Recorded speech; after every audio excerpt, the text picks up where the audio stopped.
Welcome to Sasi media. இந்த வீடியோவில் என்ன பேச போகிறோம் அப்படின்னு பார்த்தீங்கன்னா, இன்றைக்கி நள்ளிரவு அதாவது 10:30க்கு ஆரம்பிக்கும் போது அந்த பெட்ரூமில் உட்காந்து இவங்க பேசிகிட்டு இருப்பாங்களா, ஒன்னொரு எபிசோடில் காமிச்சிருப்பாங்க. சாண்ட்ரா, விக்ரம் இவங்க 2 பேரும் பேசிக்கிட்டு தான் காமிச்சிட்டு இருந்தாங்க. கொஞ்ச நேரம் அதெல்லாம் ஓட விட்டுட்டு அதுக்கப்புறம் தான் பேசினேன். இதில் நிறைய அப்டேட்டுகளும் இருக்குது, அதையும் உங்களுக்கு நான் சொல்கிறேன். நாளைக்கு யாராக வர போகிறா, அதுக்கப்புறமேட்டுக்கு நாளைக்கு 3 டாஸ்க் நடக்க போகுது. பணப்பெட்டியை நாளைக்கு இரவு, அதாவது நீங்கள் பார்த்துக்கிட்டு இருக்கும்போது நான் புதன்கிழமை நைட்டு பேசிக்கிட்டு இருக்கேன். வியாழக்கிழமை நைட்டு பணப்பெட்டியை யாரோ ஒருத்தவங்க எடுத்துட்டாங்க. அதுக்கப்புறமேட்டுக்கு 3 டீம் ஒரு டீம் வீட்டுக்குள்ளே போகிறாங்களாம், அதான் படத்தோட ப்ரொமோஷனுக்காக. இந்த மாதிரியான விஷயங்கள். அப்புறம் கானா வினோத்துக்கும் இன்னொருத்தவங்களுக்கும் 2 பேருக்கும் சேர்ந்து ஒரு ஃபைட்டு ஒன்று போனதாக சொல்கிறாங்க. இதெல்லாம் அப்பப்போ அப்படியே சேர்த்து சொல்லிடுறேன். ஃபஸ்ட்டு எடுத்த உடனே என்னாச்சு அப்படின்னா, இவங்க சாப்பிட்டுட்டு இருந்தாங்க. வியானா, ரம்யா, அதுக்கப்புறம் திவ்யா, இவங்க 3 பேரும் உட்காந்து சாப்பிட்டுட்டு இருந்தாங்க. வியானா திரும்பவும் அதே விஷயத்தை எடுக்கிறாங்க. என்னென்னா, சபரி என்னை எப்படி அந்த வார்த்தை சொல்லிட்டான், அதாவது உன்னை டாஸ்கில் நான் பீட் பண்ணிட்டேன் பற்றியா அப்படிங்கிற மாதிரி சொல்லிட்டான், அதை எப்படி சொல்லலாம் அப்படிங்கிற மாதிரி பேசிகிட்டு இருந்தாங்க. அது ஆப்போசிட்டில் இருக்கவங்களுக்கு கண்டிப்பாக ஒரு ஹர்ட் ஆகும். ஏன்னா நீங்கள் என்ன சொல்கிறீங்க அப்படின்னா, நீ 90 நாள் வீட்டுக்குள்ளே இருந்து மிச்சர் சாப்பிட்ருக்க, நான் கொஞ்ச நாள் நான் இருந்தேன், உன்னை விட நான் ஒரு விஷயத்தை ப்ரூவ் பண்ணிட்டு போயிருக்கேன், நீ ஒன்றுமே கிடையாது, வேஸ்ட்டாக தான் வந்திருக்க, வெட்டியாக தான் இருந்திருக்க அப்படிங்கிற மாதிரி நீங்கள் சொல்கிறீங்க. ஆப்போசிட்டில் இருக்கவங்களுக்கு அவன் ஒரு வார்த்தை உங்களை பார்த்து சபரி கேட்டதுக்கு உங்களுக்கு அவ்வளோ கோபம் வருது. உன்னை டாஸ்கில் நான் பீட் பண்ணிட்டேன்னு சொன்னும்போது அவ்வளோ கோபம் உங்களுக்கு. அதை திவ்யா கிட்ட வேற சொல்லிட்டு உக்காந்துருக்கீங்க. நீங்கள் வந்ததுலேருந்தே தொடர்ந்து டார்கெட் பண்ணி அடிச்சுக்கிட்டு இருக்கீங்க, எல்லாருமே அடிக்கிறீங்க.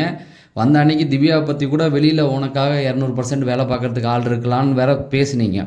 ஆனால் ஓப்பனாக சொல்லலை. ஏன்னா அந்த வீட்டில் அவங்க தான் இப்போ உங்களுக்கு சப்போர்ட்டிவாக இருக்காங்க, அதனால் பேசலை. பாக்கி எல்லாரையும் தொடர்ந்து அடிச்சுக்கிட்டு தான் இருக்கீங்க. அவங்க கோவப்படுறதுல என்ன தப்பு இருக்குது, அதை அவங்க எடுத்து பேசிக்கிட்டு இருந்தாங்க. அப்புறம் விக்ரம் தோசை இதை போய் கொடுத்துருக்காங்க வியானா. அதுக்கப்புறம் ஓன் தோசை எனக்கு வேணாமா அப்படிங்கிற மாதிரி விக்ரம் சொல்லியிருக்காரு. அவரையும் போட்டு புரட்டி எடுத்துகிட்டு அவர்கிட்டே போய் தோசை கொடுத்தா அவர் என்ன பண்ணுவார்? அவங்களும் மனுஷங்க தானே. அதாவது அதை தாண்டி இன்னும் கேவலமான நிறைய விஷயங்கள் பேசிக்கிட்டு இருந்தாங்க. அப்படியே ஒன்று ஒன்றா சொல்லுவோம். அப்போ இவர் வந்தார், பிரவீன் உட்காந்து பேசிக்கிட்டு இருந்தார். அப்போ பேசிகிட்டு இருக்கும்போது இந்த வீட்டுக்குள்ளே உடைச்ச பொருளுக்கெல்லாம் எவ்வளோ சம்பளம் பிடிக்க போகிறாங்கன்னு இனிமேல் தான் தெரியும் அப்படிங்கிற மாதிரி கொஞ்சம் திவ்யா கிட்ட பேசிகிட்டு இருக்கும்போது, திவ்யா வாட்டர் மிலன் அங்கே வந்துட்டார். வாட்டர் மிலன் வந்தோடனே இவர் கோச்சிக்கிட்டு கிளம்புறாரு, இது எனக்கு பிடிக்கவே பிடிக்காது திவ்யா அப்படின்ற மாதிரி போனார்.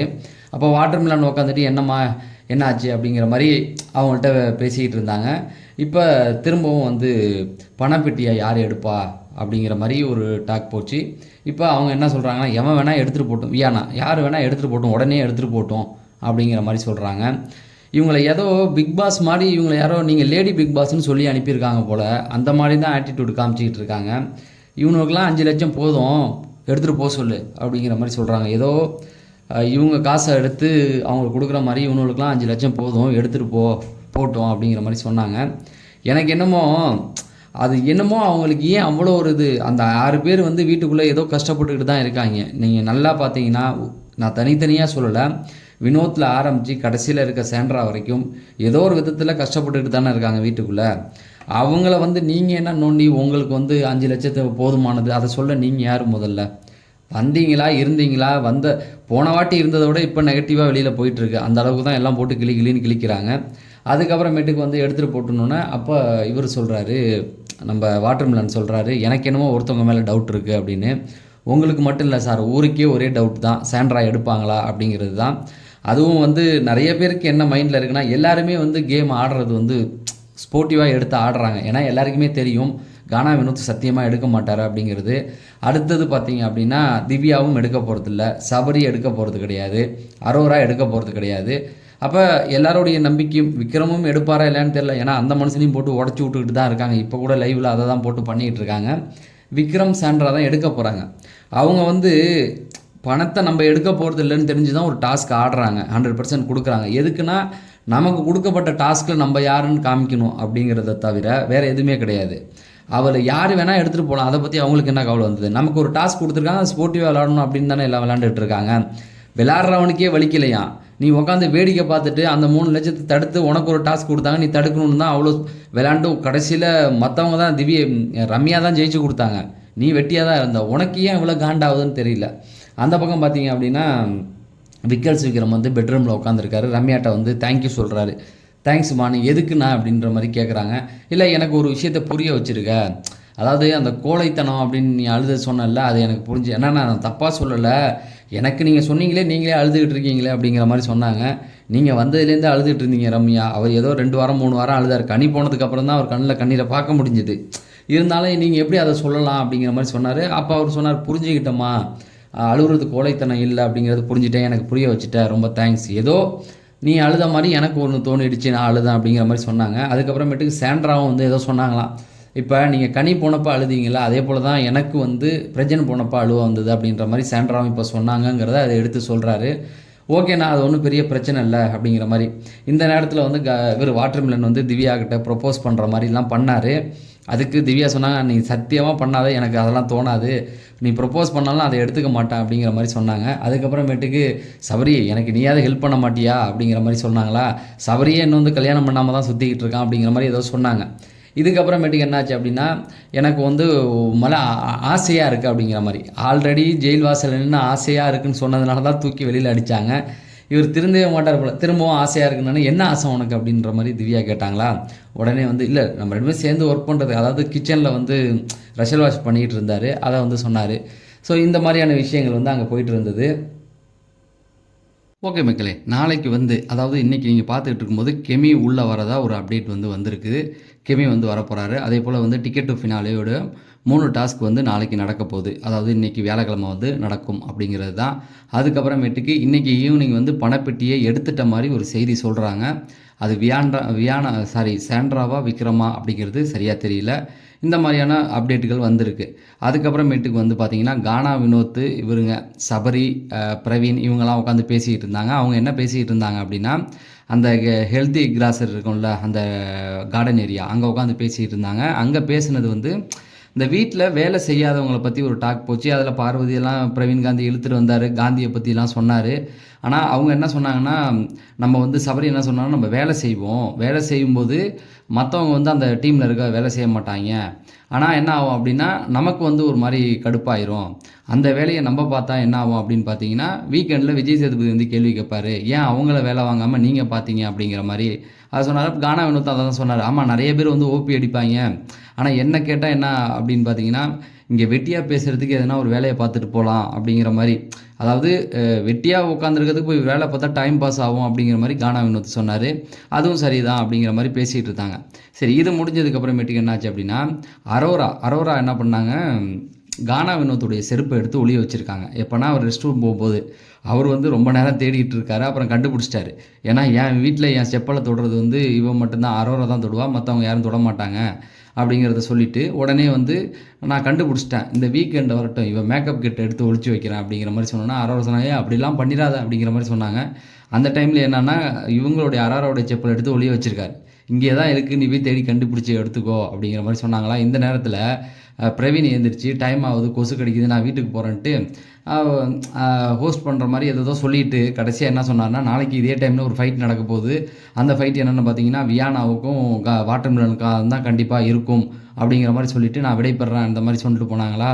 இவர் போன உடனே கானா வந்து ஒரு கவுண்டர் கொடுத்தாரு. அந்த பையலுக்கு ஒரு மாத்திரையை போட்டு தூங்க போய் பைத்தியம் முடிச்சிட்டேன் அப்படிங்கிற மாதிரி சொன்னாப்புல. அதுக்கப்புறமேட்டுக்கு அவர் வந்து உள்ளே போயிட்டார். அங்கே வியானாவும் இவரும் வந்து வாட்டர்மெலனும் வந்து இது கழுவிட்டு இருந்தாங்க.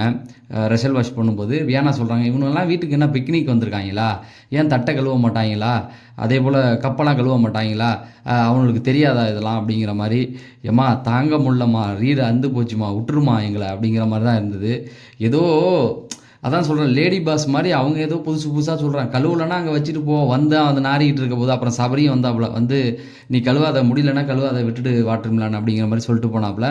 அந்த பக்கம் விக்ரம் வந்து உட்காந்துருந்தாப்புல அதுக்கு முன்னாடியே, அதாவது குப்பையை எடுக்கிறதுக்கு உள்ளே வந்தோன்னே ஒரு வார்த்தை சொன்னாப்புல, இதுங்க வீட்டுக்குள்ளே வந்த உடனே பார்த்தா எல்லாம் வெறும் இதுவாகவே இருக்குது, டிஷ்யூ பேப்பராகவே கிடக்குது அப்படிங்கிற மாதிரி சொன்னார்.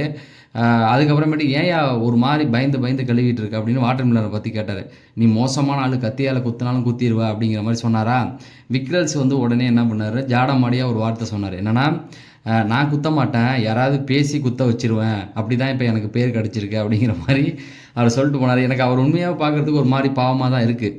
கரெக்டாக 50வது நாள் வீடியோ காலில் எல்லாருமே பேசுனாங்க. அப்போ விக்ரம் வீட்லேயும் வந்து பேசுனாங்க, அவர் ஃப்ரெண்டோ யாரோ பேசுனாங்க. அப்போ வந்து கனி கேட்டாங்க அவர்கிட்ட, உங்கள் வீட்டில் என்ன சொன்னாங்க. எல்லாருமே டல்லாகி தான் வந்தாங்க. ஏன்னா ஒவ்வொருத்தவங்க வந்து நீங்கள் இண்டிவிஜுவலாக ப்ளே பண்ணல, ஒரு மாதிரி இது சேர்ந்து விளையாடுறீங்க, அதை விளையாடாதீங்கன்ற மாதிரி தான் சொன்னாங்க. அப்போ இவருக்கு மட்டும் பாசிட்டிவாக தான் சொல்லியிருப்பாங்க. ஏன்னா அவர் அப்போ தான் அந்த இதில் தான் ஓப்பன் அப் ஆகி வந்திருப்பார் அந்த 2 வாரம். நீ கரெக்டாக போயிட்டுருக்க அப்படிங்கிற மாதிரி சொன்னதை வந்து அவர் எடுத்துக்கிட்டு என்ன சொல்லணும், ஓவர் கான்ஃபிடென்ட்டில் வந்து சொல்லுவார். எனக்கு வந்து நான் ஒன்று நினச்சி போனேன், அதை தான் பேசுனாங்க, அதை பற்றிலாம் எனக்கு கவலையே இல்லை அப்படிங்கிற மாதிரி சொல்லிட்டு இருந்த மனுஷன் தான் இன்றைக்கி உட்காந்து ஒவ்வொருத்தர்ட்டையும் அழுதுகிட்டு இருக்காரு. ஆனால் கொஞ்சம் பார்க்க பாவமாக தான் இருக்குது அப்படிங்கிறது. பட் வந்தவங்களுக்கு ஏதாவது சீக்ரெட் டாஸ்க் கொடுத்துருப்பாங்களா அப்படிங்கிறது எனக்கு சத்தியமாக தெரியல. அதனால தான் ஒவ்வொருத்தவங்க டார்கெட் பண்ணுறத பார்க்க முடியுது. அதில் சாண்ட்ராவை டார்கெட் பண்ணுறாங்க, அவங்களுக்கு தெரிஞ்சு போச்சு. சாண்ட்ரா பண்ண வேலைக்கு அவங்கள போட்டு அடிச்சுக்கிட்டு இருக்காங்க, அது வேறு. ஆனால் விக்ரம் வந்து திவ்யாவை வந்து கோலன்னு சொன்னதுக்கு வந்து அடிக்கிறது. வியானானா நல்லா தான் பேசிட்டு போனாங்க. அதை வந்து பிரவீனே சொல்கிறாப்புல, ஏமா போகும்போது கட்டி பிடிச்சி இதெல்லாம் பண்ணிட்டு தான் நீ போகிற, திரும்ப வந்து நின்றுட்டு அவங்கக்கிட்டே வெறுப்பை காமிக்கிறதுக்கு என்ன இருக்குது அப்படிங்கிற மாதிரி அவரும் காமிக்கிறாரு. அது மட்டும் இல்லை, இன்னும் அடுத்த வாரங்களில் வந்து பிரஜின் வந்து இந்த வாரம் வரப்போகிறது இல்லை அப்படிங்கிற மாதிரி. ஏன்னா இவங்களை வந்து அந்த பணப்பெட்டியை எடுப்பாங்க அப்படிங்கிறதுக்காக. அதே போல் அடுத்த அப்டேட் என்னன்னு பார்த்தீங்கன்னா, அடுத்த நாள் வந்து துஷாரும், அதாவது வெள்ளிக்கிழமை வந்து துஷாரும் கலையும் வரதா ஒரு அப்டேட் வந்திருக்கு மக்களே. இதெல்லாம் நான் கேள்விப்பட்ட அப்டேட். இவ்வளோ தான் வந்திருக்கு நமக்கு அப்டேட்டு. ஸோ இவ்வளோ தான் நமக்கு தெரிஞ்சது. அடுத்தடுத்து என்ன நடக்குது அப்படிங்கிறத பார்த்துட்டு அப்படியே சொல்லிடுவோம். அதுக்கப்புறம் பார்த்தீங்கன்னா வாட்டர் மிலான் வந்து திரும்ப வந்து இவர்கிட்ட போய் வழிய ஆரம்பித்தார். யார்? வியானாட்ட போய் என்ன சொல்லி வளைஞ்சிக்கிட்டு இருக்காரு அப்படின்னா, உன்னை எனக்கு பிடிக்கும் அப்படிங்கிற மாதிரி சொல்லிட்டு இருந்தார். அதுக்கப்புறமேட்டுக்கு நம்ம 2 பேர் வந்து, நீ உனக்கு என்ன மாதிரி ஒரு புருஷன் கிடைக்க மாட்டான், காலம் ஃபுல்லாக நீ சொல்கிறத இப்போ நான் சொல்கிறேன், நீ சொல்கிறீல்ல பாத்திரங்களை சொல்லி, அதான் அந்த மாதிரி நீ சொல்ல நான் பண்ணிக்கிட்டே இருப்பேன் அப்படிங்கிற மாதிரி சொல்லிகிட்டு இருக்காப்புல. அப்போ அவங்க கேட்குறா, நீ என்ன தங்கச்சி தானே கூப்பிட்ற, திரும்ப எதுக்கு என்ன இப்படிலாம் பேசுகிற அப்படிங்கிற மாதிரி கேட்டுகிட்டு இருந்தாங்க. அவர் வந்து, நான் வந்து நீ என்னை ஃபோர்ஸ் பண்ணுற அப்படிங்கிற மாதிரி சொன்னார். ஃபோர்ஸ் பண்ணுறேண்ணா, என்ன ஃபோர்ஸ் பண்ணுறேன் அப்படின்னா, இல்லை அண்ணன் தங்கச்சின்னு கூப்பிட வச்சு நீ தான் என்னை ஃபோர்ஸ் பண்ணுற அப்படின்ற மாதிரி. நீ வந்து நான் இருக்கும் பொழுதே வந்து திவ்யாங்கிற அரோரான்ற, அப்புறம் என்கிட்டையும் வந்து பேசுகிற, அப்படிலாம் கூப்பிடாத என்ன அப்படிங்கிற மாதிரி சொல்லிட்டு இருந்தாங்க. அதுக்கப்புறமேட்டுக்கு நீ உன் சிஸ்டருக்கு என்ன பிடிக்குமா அப்படிங்கிற மாதிரி கேட்டுட்டு இருந்தாப்புல. என் சிஸ்டர் வந்து ரொம்ப சின்ன பொண்ணு, அவளுக்குலாம் தெரியாது, இதே மாதிரி பேசிகிட்டு இருந்தேன்னா பாய் கடையில் கறி வெட்டுவாங்கல்ல, பாய் கடையில் கறி வெட்டுற மாதிரி வெட்டி போட்டுருவாங்க எங்கள் அம்மாலாம், அவனை பார்த்துக்கோ அப்படிங்கிற மாதிரி சொன்னாங்க. அதுக்கப்புறம் இன்னொரு விஷயம் சொன்னாங்க, அவங்க அம்மாவுக்கு வந்து கமருதீனை ரொம்ப பிடிக்கும், கமருதீன் பார்வதியை ரொம்ப பிடிக்குமா. அதுக்கப்புறம் கானா வினோத், இந்த கானா வினோத்துன்ற பேரை சொல்லும்போது தான் எனக்கு ஒரு டவுட்டே வருது உங்கள் மேலே. ஏன்னா போகும்போது அவர் கூட சண்டை போட்டுட்டு தான் இருந்தீங்க, போயிட்டு எதுவும் பெரிய மாற்றங்கள் இல்லையே, திரும்ப வந்து ஏன் சொல்கிறீங்கன்னா அவ்வளோதான். நீ பார்வதி பேரை சொல்லும்போதே எனக்கு நல்லா தெரியுது, பார்வதியை இப்போ சாண்ட்ராவிட்ட சண்டை போட்டு பார்வதி பக்கம் உன்னுடைய ஆதரவை திருப்ப நினைக்கிற, சபரிக்கும் பார்வதிக்கும் அந்த முட்டல் மோதல் வெளியில் போயிட்டு தான் இருக்குது, அதை அப்படியே திருப்ப பார்க்குறேன்னு நல்லாவே தெரியுது. பார்வதியோடைய ஆதரவை திருட தான் ட்ரை பண்ணுறேன்னு நல்லா தெரியுது. ஆனால் கானா வினோத்துட்டு அதுதான், அவருக்கு வெளியில் நல்லா ஹியூஜ் சப்போர்ட் இருக்குது, நிறைய பேர் அவரை ரசிக்கிறாங்கன்னு தெரிஞ்சுக்கிட்டு நீ வந்து அதை தான் பண்ணுறியே தவிர புதுசாக எதுவும் பண்ணுறது இல்லைம்மா. மற்றவன்லாம் பாரு வந்த வேலையை பார்த்துக்கிட்டு இருக்கான், நீ ஒரு ஆள் தான் தேவையில்லாத கண்டென்ட்டை கொடுத்துட்டு அவங்கவுங்க மூணாருக்கு பிக்னிக் வந்திருக்காங்க, வீட்டுக்குள்ளே இருந்தவங்களும் இப்போ வந்தவங்களும் அப்படிங்கிற மாதிரி ஓவராக இந்த அம்மா மட்டும்தான் பேசிக்கிட்டு இருக்கு லைவில், மற்ற யாரையுமே பேசவும் விட மாட்டேங்குது. அதுக்கப்புறமேட்டுக்கு அந்த பக்கம் போய் அந்த பெட்ரூம் காமிச்சா, பெட்ரூமில் என்ன போயிட்டுருக்கு அப்படின்னு பார்த்தீங்கன்னா எல்லாம் அந்த ஃபன் எலமெண்ட் தான் போயிட்டு இருந்தது. இந்த பக்கம் வந்து சபரி வந்து கானா வினத்தில் அந்த பாட்டு பாட சொல்லி கொஞ்சம் கேட்டாப்புல. எனக்கு தெரிஞ்சு இந்த மண்டேக்கு அப்புறம் கானா வினத்து பாட்டு பாடுறது இப்போ தான் பார்க்குறேன். ஏன்னா வெறி பிடிச்ச மாதிரி சுற்றிக்கிட்டு இருந்தாப்புல, கொஞ்சம் இன்றைக்கி ரிலாக்ஸ் ஆன மாதிரி தோணுது. ஆனால் இந்த பக்கம் வாட்டர் மிலானுக்காக ஒரு இடத்துல சப்போர்ட் பண்ணார். நிறைய பேர் சொல்கிறீங்க கானா வினோத்தை வந்து வாட்டர் மிலானுக்காக வந்து இன்றைக்கி அவர் சப்போர்ட் பண்ணிட்டு இருந்தார். அதாவது நாளை காலைல ரசல்வாசியில் வந்து வாட்டர் மிலானை விடாதீங்க அப்படிங்கிற மாதிரி சொன்னார். ஏன்னா இவர் வாட்டர் மிலான் வந்து தொடர்ந்து 2 வேளை பண்ணிட்டாப்புல, இனிமேல் வந்து அவரை விடாதீங்க, நம்ம பண்ணணும் அப்படிங்கிற மாதிரி அந்த ஒரு விஷயத்தை வந்து அங்கே பதிவு பண்ணிவிட்டு அதுக்கப்புறம் போனாப்புல. இந்த பக்கம் அரோரா வந்து இவர் துஷாருன்னு உயிரை விட்டுக்கிட்டு இருக்காங்க. அவன் வந்து என்ன மாதிரி குண்டை தூக்கி போட போகிறான்னு தெரில. ஆல்ரெடி விக்ரம் வந்து தாங்க முடியாத நிலைமையில் உட்காந்துருக்காரு, இவங்கவுங்க வருவாங்க நம்ம மேலே பாசத்தை காட்டுவாங்கன்னு. அவர் வந்து என்ன குண்டை தூக்கி போட போகிறான்னு தெரில. ஏற்கனவே சபரி வந்து நீயும் துஷாரும் போய் அதை சும்மா ஃபன்னாக ஒன்று சொல்லிட்டு இருந்தார், கட்டி பிடிக்க மாதிரி போவீங்க ஆனால் முடியாது அப்படின்னு, ஏன்னு கேட்டால் தொப்பை இடிக்கும் அப்படிங்கிற மாதிரி ஒரு மொக்க ஜோக்கை போட்டாப்புல. அதுக்கப்புறமேட்டுக்கு இதுக்குள்ளே வந்து பெட்ரூமில் வந்து கேட்டாங்க, நாளைக்கு யார் வரப்போகிறா அப்படின்ட்டு வியானாட்ட கேட்க, வியானா என்ன சொன்னாங்க அப்படின்னா, எனக்கு தெரிஞ்சு வந்து நீ நினைக்கிற ஆள் வரத்துக்கு வாய்ப்பு இல்லடி அப்படிங்கிற மாதிரி சொல்லிட்டு இருந்தாங்க. ரம்யாட்ட ஏதோ கேட்டிருப்பாங்க போல், நாளைக்கு வரப்போகிறது கெமி தான், நாளான்னைக்கு தான் துஷார் வரப்போகிறாப்புல, அவங்க வந்து துஷார் நாளைக்கு வரப்போகிறது இல்லடி அப்படிங்கிற மாதிரி சொல்லிட்டு இருந்தாங்க. அதுக்கப்புறமேட்டுக்கு வந்து ஆதிரை வந்தால் நல்லாயிருக்கும் அப்படிங்கிற மாதிரி, அவங்க சிஸ்டர் ஆதிரை, ரியானுடைய சிஸ்டர் ஆதிரை வந்தால் நல்லாயிருக்கும், அவங்க 2வது தடவை வந்து க்ளோஸ் ஆகிட்டாங்க அப்படிங்கிற மாதிரி சொன்னாங்க. ஆமாம் ஆமாம், நல்லா க்ளோஸ் ஆனாங்க. அதே போல் நீ போனப்போ ஆதிரை வந்து ரொம்ப மனசு கஷ்டப்பட்டான்னு எனக்கு தெரிஞ்சு. ஆதிரை வந்து கடைசியாக தான் விடுறதுக்கு வாய்ப்புகள் இருக்குது. ஏன்னா இப்போ தானே 2 தடவை வாய்ப்பு கொடுத்துட்டாங்கல்ல. இப்போ அடுத்தடுத்து எனக்கு தெரிஞ்சு சண்டே இல்லை இந்த சாட்டர்டே வந்து பிரஜன் வரத்துக்கு வாய்ப்புகள் இருக்குது அதிகமாக. அவரை தான் எதிர்பார்த்துருந்தேன். சேண்ட்ரா இருக்கும்போது வந்தால் தான்டா ஒரு மாதிரி இருக்கும், சேண்ட்ராவை அனுப்பி விட்டு வர வச்சா அதுக்கு வேஸ்ட்டு, அவர் வந்து ஒரு பிரயோஜனமும் இல்லை. அவர் வந்து சேண்ட்ராவை பணத்தை எடுக்க சொன்னால் நம்ம ஒரு விஷயத்தை கண்டுபிடிச்சிடலாம். நான் நேற்றையே சொல்லிக்கிட்டு இருக்கேன் தொடர்ந்து. சீசனில் யாரை வின்னராக ஆக்கிறதுக்கு டீம் ஒரு முயற்சி பண்ணுறாங்கன்னு நல்லாவே தெரியுது. அதுக்காக நான் யாரையும் குறை சொல்லலை. டீம் வந்து ஒரு முயற்சி பண்ணிக்கிட்டு இருக்காங்க. வேறு யாரையோ அவங்க மனசில் இருக்க ஒருத்தவங்களை ஜெயிக்க வைக்கிறதுக்காக நிறைய, ஏன்னா தொடர்ந்து பார்த்திங்கன்னா நிறைய அப்டேட்டுகள் வந்து கசியை விட்டுக்கிட்டே இருக்காங்க.